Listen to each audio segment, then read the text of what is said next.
আসসালামু আলাইকুম রহমতুল্লাহ। সম্মানিত দেশবাসী, সম্মানিত বন্ধুগণ, আপনারা ইতিমধ্যে একটা বিষয়ে অবগত হয়েছেন। সেটা হলো বাংলাদেশে বর্তমান ইউনূস সরকার যে বিষয়গুলো সংস্কার করবেন তার মধ্যে অন্যতম একটি সংস্কার হচ্ছে নারী কমিশন।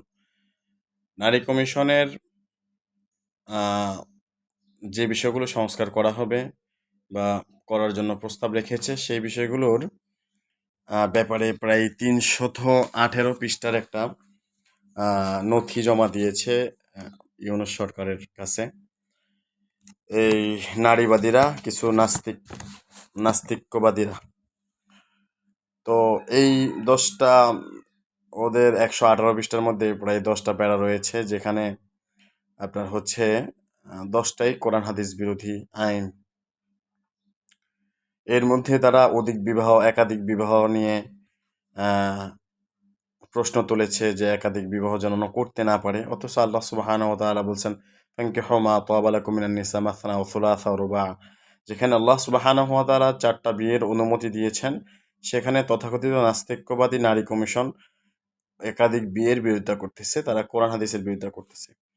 এরপরে আল্লাহ তাআলা পুরুষকে দ্বিগুণ এবং একজন নারীকে তার 1 গুণ সম্পদ বন্টনের ব্যবস্থা করে দিয়েছেন, সেটাও তারা বিরোধিতা করতেছে যে নারী পুরুষের সম্পত্তি বন্টনের ক্ষেত্রে সমান অধিকার হওয়া প্রয়োজন। অথচ আল্লাহ তাআলা বলছেন, লিযযাকারি মিসলু হাজ্জিল উনসাইন। এভাবে একাধিক প্রায় 10টা বিষয় রয়েছে, যেগুলো এই তথাকথিত নাস্তিক্যবাদ নারী কমিশন কোরআন হাদিসের বিরোধী এই আইনগুলো জারি করার জন্য ইউনূস সরকারের কাছে নথি জমা দিয়েছে। 318 পৃষ্ঠার একটা নথি। এ মর্মে আপনারা ইতিমধ্যে জেনেছেন, আহ, বাংলাদেশ হেফাজত হেফাজত ইসলাম বাংলাদেশ আগামী 3ই মে অর্থাৎ শনিবার আহ, সারা বাংলাদেশ ভিত্তিক মহাসমাবেশ ডেকেছে। স্থান হচ্ছে সোহরাওয়ার্দী উদ্যান। সকলের কাছে, সকল মমিন যারা নিজেদেরকে মুসলমান দাবি করেন, আপনি যে ঘরানার হন, সুন্নি হন, আহলে হাদিস হন, সারসিনা হন, কওমি হন, যে জামায়াত ইসলাম হন, বিএনপি হন, আওয়ামী লীগ পর্যন্ত যদি হন, যে ঘরানার আপনি হন না কেন, এটা আপনার ইমানের দাবি। আপনি এই ইমানের দাবি নিয়ে আশা করি সোহরাওয়ার্দী উদ্যানে 3ই মে সকাল 9টা থেকে দুপুর 1টা পর্যন্ত সমাবেশ হবে।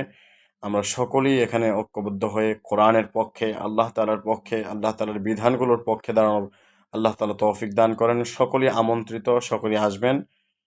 আল্লাহ তাআলা সকলকে সুস্থ রাখেন। আসসালামু আলাইকুম ওয়া রাহমাতুল্লাহ।